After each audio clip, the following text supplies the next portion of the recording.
Everyone, welcome back to my channel logic gainers. My name is Nida. तो आज के video में हम लोग स्टार्ट करने वाले हैं क्लास 7 साइंस का chapter number 1 which is nutrition in plants. Last वाली जो हमारी क्लास थी, मतलब जो क्लास 6 थी, उसमें हम लोगों ने एक चीज़ पढ़ी थी कि जो फूड होता है वो जितने भी लिविंग ऑर्गेनिज्म होते हैं उनके लिए ज़रूरी होता है। क्यों? क्योंकि ये हमारी बॉडी की ग्रोथ के लिए भी ज़रूरी होता है, हमें एनर्जी देता है, हमारे लिए अगर कोई भी हमारी बॉडी में कोई भी बीमारी हो जाती है उस डिसीज से हमें बचाता है। इसलिए हमें फूड की बहुत ज़्यादा रिक्वायरमेंट होती है। हमने न्यूट्रिएंट्स के बारे में पढ़ा था। न्यूट्रिएंट्स क्या होते हैं? कंपोनेंट ऑफ फूड होते हैं, जो कि कंपोनेंट्स कौन कौन से हो गए? कार्बोहाइड्रेट हो गया, प्रोटीन हो गया, फैट हो गया, विटामिन्स हो गए, है ना, एंड मिनरल्स हो गए। तो ये सारे कंपोनेंट्स हैं जो कि रिक्वायरमेंट होती है। आज का ये जो चैप्टर है हमारा, इसमें हम लोग पढ़ेंगे न्यूट्रिशन। जैसे कि हमारे जो हम एनिमल होते हैं, ह्यूमन बीइंग्स जितने भी हैं, हम सबको क्या चाहिए? फूड की रिक्वायरमेंट होती है। उसी तरीके से जो हमारे प्लांट्स होते हैं, प्लांट्स भी लिविंग ऑर्गेनिज्म है, उनको भी ग्रो करने के लिए क्या चाहिए? फूड की रिक्वायरमेंट होती है। ठीक है, तो सबसे पहले इसका जो टर्म है न्यूट्रिशन इन प्लांट्स, जो प्लांट्स में न्यूट्रिशन की जरूरत होती है। अब न्यूट्रिशन क्या होता है उसके बारे में हम लोग जान लेते हैं। सबसे पहले the mode of taking food by an organism and its utilization by the body is called nutrition. Nutrition क्या होता है? The mode of taking food, जो हम खाना खा रहे हैं, हम क्या जो प्लांट्स खाना खा रहे हैं, तो उस फूड का जो मोड है, that mode is called nutrition. ठीक है, कौन सा मोड है, किस मोड से वो लोग उसको इनटेक कर रहे हैं, तो उसी को ही हम लोग क्या बोलते हैं? न्यूट्रिशन बोलते हैं। अब न्यूट्रिशन के बेसिकली 2 टाइप्स ऑफ मोड्स होते हैं। First is autotrophic and the second one is heterotrophic. Autotrophic क्या होता है? सबसे पहले हम लोग ये जान लेते हैं। देखो, ऑटो का मतलब क्या होता है? यहाँ पर ऑटो मीन्स हो गया सेल्फ, और जो हमारा ट्रॉफ्स होते हैं ना, ट्रॉफ्स मीन्स होता है नॉरिशमेंट। ट्रॉफ्स मीन्स हो गया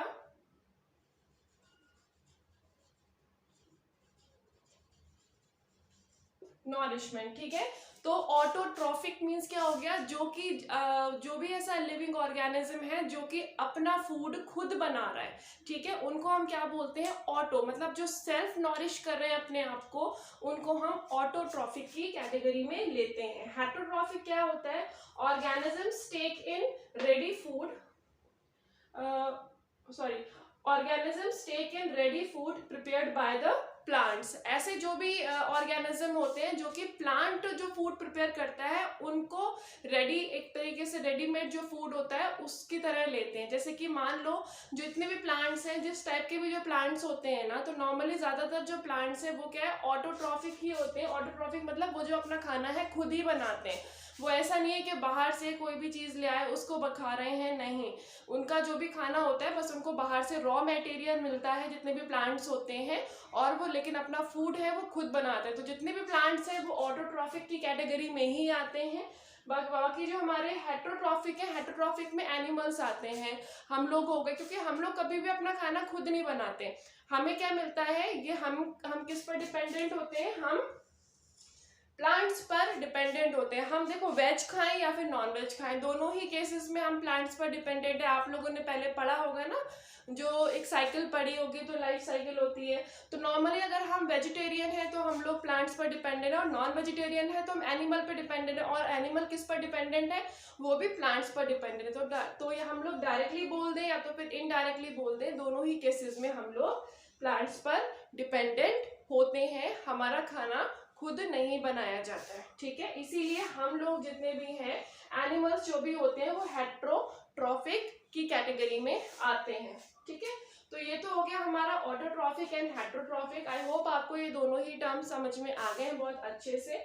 अब हम लोग ऑटोट्रॉफिक को सबसे पहले लेकर के चलते हैं कि जो हमारे ऑटोट्रॉफिक मतलब जो प्लांट्स होते हैं वो किस तरीके से अपने आप को नॉरिश करते हैं, किस तरीके से अपने आप को फूड प्रोवाइड करते हैं। तो सबसे पहले हमारे मन में ये सवाल आता है कि ये लोग अपना फूड बनाते कैसे, किस तरीके से अपना फूड प्रिपेयर करते हैं। देखो, हमारे घर में तो क्या होता है, जो हम लोग कुकिंग करते हैं तो वो कुकिंग करने के लिए हमारा किचन है ना, बट जो हमारे प्लांट्स होते हैं उनका किचन कहाँ पर होता है, उसके बारे में हम लोग एक बार थोड़ा सा पढ़ लेते हैं। तो जैसे कि हम लोग जो अपना फूड बनाते हैं वो तो किचन में प्रिपेयर करते हैं, कुकिंग करते हैं, उसी तरीके से जो हमारे प्लांट्स होते हैं उसमें जो लीव्स वाला पार्ट होता है ना, तो लीव्स फूड प्रिपेयर करते हैं, इसीलिए लीव्स को फूड फैक्ट्री ऑफ प्लांट भी बोला जाता है, क्योंकि सारा का सारा खाना यहीं पर ही प्रिपेयर होता है। ठीक है, तो लीव्स में नॉर्मली क्या होते हैं ना, छोटे छोटे से पोर्स होते हैं, है ना, टाइनी टाइनी होल्स होते हैं बहुत छोटे, जो कि हमें दिखाई नहीं देते, जो कि हम लोग नेकेड आई से नहीं देख सकते, बट माइक्रोस्कोप से इसको हम देख सकते हैं। तो जैसे कि हम जो ब्रीद इन करते हैं तो हम अपने नॉस्ट्रल से करते हैं, है ना, तो उसी तरीके से ये जो ब्रीद इन करते हैं इनमें जो एयर चाहिए होती है तो वो कहाँ से होती है, वो स्टोमेटा के थ्रू ही होती है। तो यहाँ पर जो ये छोटे छोटे डॉट्स होते हैं इसको हम स्टोमेटा बोलते हैं, और इसी से ये क्या करते हैं, एक्सचेंज करते हैं जो भी गैस होती है, कार्बन डाइऑक्साइड, ये जो भी इनहेल करते हैं और एक्सहेल क्या करते हैं, ऑक्सीजन, तो ये स्टोमेटा के थ्रू ही होता है। इनमें क्या होता है, फूड जो लीव्स होती हैं, लीव्स का कलर नॉर्मली आपने देखा होगा वो ग्रीन कलर का ही होता है, ज्यादातर जो प्लांट्स होते हैं वो ग्रीन कलर के होते हैं, बाकी कोई दूसरे कलर्स के होते हैं, है ना। तो जो ग्रीन कलर्स के जो प्लांट्स होते हैं वो किस वजह से होते हैं, क्योंकि वो इसमें ग्रीन पिगमेंट होता है,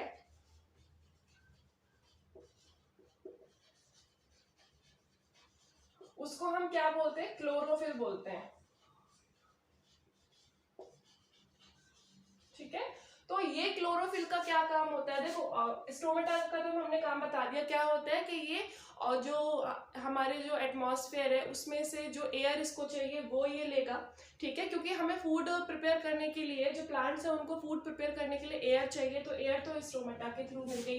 बाकी जो सनलाइट होती है, सनलाइट भी इसको चाहिए, फोटोसिंथेसिस इसको करना है, हम लोगों ने पढ़ा था ना फोटोसिंथेसिस प्रीवियस जो क्लास है उसमें, तो उसके लिए इसको ऑक्सीजन भी चाहिए, सॉरी सनलाइट भी चाहिए। वो सनलाइट इसको किसके थ्रू मिलती है, ये जो ग्रीन पिगमेंट होते हैं जिसको हम क्लोरोफिल बोलते हैं, ये कैप्चर करते हैं, ग्रैब करते हैं जो सनलाइट होती है उसको, ये हेल्प करते हैं उसको ग्रैब करने के लिए, तो इसीलिए यहाँ पर क्लोरोफिल की हमें जरूरत होती है। तो कभी कभी आपने देखा होगा कि नॉर्मली ये बोला जाता है कि जो प्लांट्स होते हैं उनको फूड को प्रिपेयर करने के लिए क्या क्या चीजों की रिक्वायरमेंट होती है, तो हम एक चीज तो बोल देते हैं सनलाइट, है ना, फर्स्ट हम सनलाइट बोल देते हैं, सेकंड हमने इसमें क्या बोल दिया, कार्बन डाइऑक्साइड बोल दिया जिसको हम CO2 भी बोलते हैं। ठीक है, थर्ड हमें और क्या चाहिए, वाटर चाहिए। ठीक है, और कुछ मिनरल्स भी चाहिए।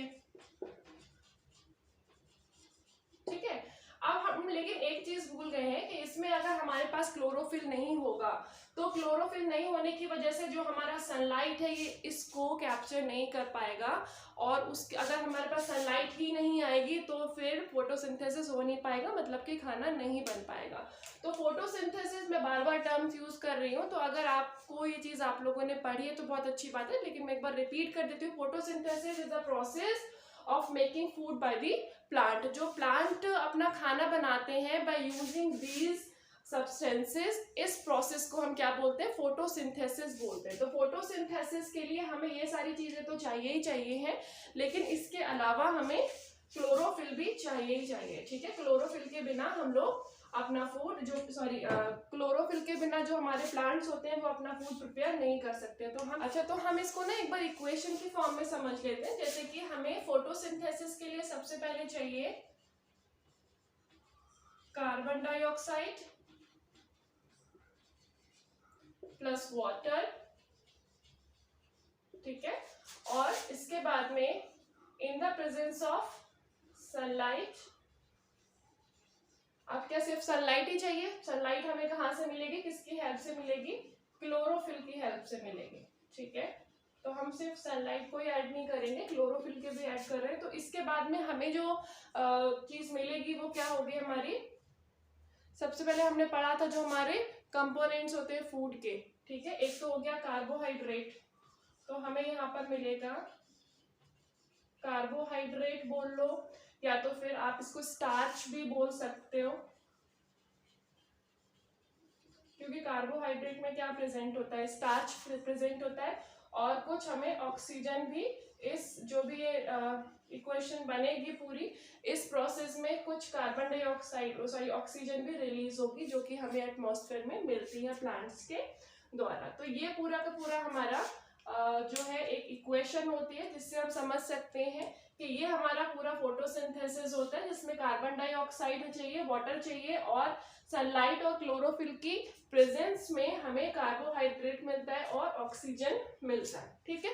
अच्छा, एक छोटी सी चीज और है, जैसे कि मान लो हमारे ये ना कुछ सेल्स होते हैं, जैसे हमारी बॉडी है वो किससे बनी हुई होती है, छोटे छोटे सेल्स से मिलकर के बनी हुई होती है। वैसे ही जो हमारे प्लांट्स होते हैं, प्लांट्स में भी कुछ सेल्स होते हैं। ठीक है। अब ये सेल्स नॉर्मली हमारे, मान लो कुछ इस टाइप से हो गए हमारे सेल्स।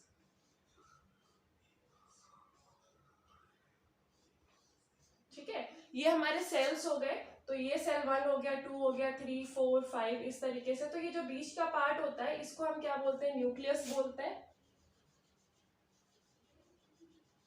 ठीक है। और इसके अलावा इसके अंदर कुछ एक लिक्विड जैसा होता है। ठीक है। तो उस लिक्विड जो हमारा होता है उसको हम साइटोप्लाज्म बोलते हैं।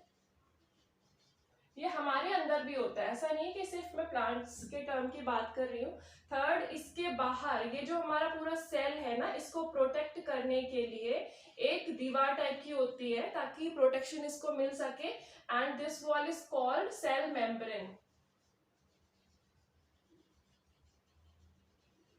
ठीक है, सेल मेम्ब्रेन होती है। अब हम जैसे कि एक इसका बहुत अच्छा एग्जांपल है कि हमारा सेल किस तरीके से बना हुआ होता है। एक एग ले लो, एग जैसा होता है ना, एग भी एक सेल ही होता है, बस वो सिंगल सेल होता है। तो सिंगल सेल, उसमें क्या है, बाहर वाला जो पार्ट है थोड़ा हार्ड होता है, उसको हम क्या है ना, वो प्रोटेक्शन के लिए होता है हमारे एग के। तो वो तो हो गया हमारा सेल मेम्ब्रेन। ठीक है। इसके अलावा जो बीच का येलो पार्ट होता है जिसको हम योक बोलते हैं, तो वो क्या हो गया, हमारा न्यूक्लियस हो गया। और जो उसके अलावा इसमें प्रोटीन होता है, जो व्हाइट वाला पार्ट होता है लिक्विड, उसको हम बोलेंगे साइटोप्लाज्म। ठीक है, कुछ इस तरीके का हमारा सेल होता है। और ये हमारे अंदर भी होता है, जो भी एनिमल्स होते हैं उनके अंदर भी होता है, और प्लांट्स के अंदर भी सेल्स मौजूद होते हैं। तो प्लांट्स के अंदर जो सेल्स होते हैं ना, इसमें क्या है ना कि बीच में जैसे मान लो ये सेल हो गए, और इस यहाँ पर बीच बीच में हमारा स्टोमेटा होगा जिसके थ्रू ये ब्रीदिंग करेंगे। तो स्टोमेटा जो होता है उसको गार्ड करने के लिए बाहर सेल्स का एक गार्ड टाइप का एक वॉल बनी हुई होती है, ताकि वो जो स्टोमेटा होते हैं उसको गार्ड कर सके। ठीक है, प्रोटेक्ट कर सके। तो ये कुछ मैंने एक अलग से आपको थोड़ा सा इसका नॉलेज दे दिया, ताकि आगे के जो चैप्टर्स हैं उसमें आप थोड़ा पढ़ोगे तो आपको थोड़ी सी नॉलेज होगी। ठीक है। अब यहाँ पर एक क्वेश्चन ये अराइज होता है कि जैसे कि मैंने अभी आप लोगों को बताया कि जो हमारा क्लोरोफिल होता है ना, तो ये क्लोरोफिल अगर नहीं होगा तो फोटोसिंथेसिस नहीं होगा, मतलब कि फूड अपना खाना नहीं बना पाएंगे, सरवाइव नहीं कर सकते। तो हमारे आसपास बहुत सारे आपने ऐसे प्लांट्स देखे होंगे जिनका कलर ग्रीन नहीं होता है। आपने बहुत सारे गार्डन में, पार्क में, अपने स्कूल में देखे होंगे ना, पर्पल कलर होता है किसी का, या तो फिर येलो कलर होता है, ग्रीन नहीं होता। तो क्या वो प्लांट्स फोटोसिंथेसिस नहीं कर पाते, फिर वो अपना खाना किस तरीके से बनाते हैं? तो उनका जो खाना है ना, वो नॉर्मल यही प्रोसेस से ही बनता है। वो फोटोसिंथेसिस उसमें भी होता है और उसमें भी क्लोरोफिल होता है, उसमें क्लोरोफिल होता है, बट उसके जो ग्रीन पिगमेंट होते हैं ना, वो ग्रीन पिगमेंट ना हो करके वो कलरफुल पिगमेंट्स होते हैं, तो वो उसको ऊपर से कवर कर लेते हैं। ठीक है, बट उस कवर के नीचे क्लोरोफिल अवेलेबल होता है, इसी की वजह से ही वहां पर फूड प्रिपेयर हो सकता है, फोटोसिंथेसिस हो सकता है। ठीक है, तो इसमें कंफ्यूज होने वाली बात नहीं है कि जो दूसरे कलर्स के हैं वो खाना कैसे बनाएंगे। क्लोरोफिल उसमें भी प्रेजेंट होता है, बट ऊपर जो कलरफुल उनके पिगमेंट्स होते हैं उसके नीचे होता है लेयर। ठीक है, यहाँ तक आई होप आपको समझ में आ गया है। अब हमारे पास एक क्वेश्चन ये अराइज होता है कि यहाँ पर हम कार्बोहाइड्रेट बना रहे हैं, हमारा जो फूड है वो क्या बन रहा है, कार्बोहाइड्रेट बन रहा है। बस हम जो लोग प्लांट्स में चीजें खाते हैं वो सिर्फ कार्बोहाइड्रेट तो नहीं खाते, हम लोग प्रोटीन भी वहां से अपने प्लांट से लेते हैं, फैट भी लेते हैं। तो फिर हमें वो सारी चीजें कहाँ से मिलती हैं? क्या सिर्फ और सिर्फ कार्बोहाइड्रेट ही बनाता है प्लांट, या फिर दूसरी चीजें भी सिंथेसाइज करता है? तो उसके लिए हम लोग एक बार समझ लेते हैं इसको। तो अब हम लोग ये पढ़ने वाले हैं यहाँ पर कि जो हमारे प्लांट होते हैं सिर्फ और सिर्फ वो जो सिंथेसिस करते हैं वो किसका, कार्बोहाइड्रेट का ही करते हैं, या फिर दूसरे भी सब्सटेंसेस होते हैं उनका भी सिंथेसिस करते हैं? तो यहाँ पर अभी हमने एक इक्वेशन पढ़ी थी जिसमें कार्बन डाइऑक्साइड और वाटर को हमने जब रिएक्ट करवाया था, इनका जो रिएक्शन हुआ था in the presence of sunlight, and chlorophyll, correct. तो यहां पर हमें क्या मिला था, सबसे पहले C6H12O6 प्लस ऑक्सीजन रिलीज हुई थी, या तो फिर हम यहाँ पर सिंपल बोलते हैं कार्बोहाइड्रेट हमें मिला था, है ना। कार्बोहाइड्रेट हमें मिला था। अब हम अगर बात करते हैं यहाँ पर इसका मेन कंपोनेंट क्या है, जो हमारा कार्बोहाइड्रेट बनता है ना,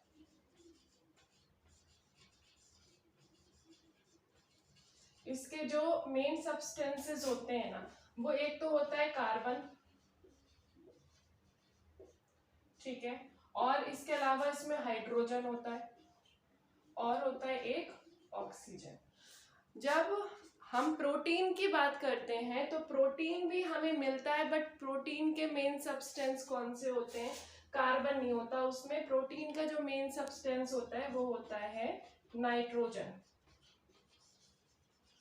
अब कार्बन डाइऑक्साइड क्योंकि हमें मिल रहा है तो हम उससे क्या है ना, कार्बन हमने देख लिया और हमें वो ऑक्सीजन, यहाँ वो सब्सटेंस हमें मिल गया।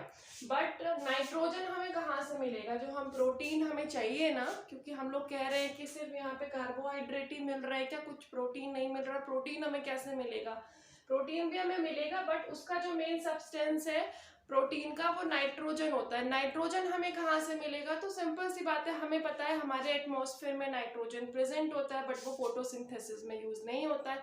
तो नाइट्रोजन वो डायरेक्टली ग्रैब नहीं कर सकते, डायरेक्टली उसको इनटेक नहीं कर सकते प्लांट्स। नाइट्रोजन को इनटेक करने के लिए उनको क्या करना होता है कि नाइट्रोजन सबसे पहले हमारे जो माइक्रो ऑर्गेनिज्म होते हैं जो कि हमारे सॉइल में रहते हैं, या फिर कोई कोई जो प्लांट्स होते हैं उनकी रूट्स में भी रहते हैं, ठीक है, तो वो नाइट्रोजन को इनटेक करते हैं और उसके बाद में एक दूसरा नाइट्रोजन का सब्सटेंस वो रिलीज करते हैं। वो नाइट्रोजन का सब्सटेंस है वो हमारे जो प्लांट्स है वो इनटेक करते हैं थ्रू रूट्स के थ्रू, ठीक है। तो उस केस में वो वाली जो नाइट्रोजन होती है वो हमारे प्लांट्स इनटेक करते हैं और वहां पर हमें प्रोटीन मिल जाता है।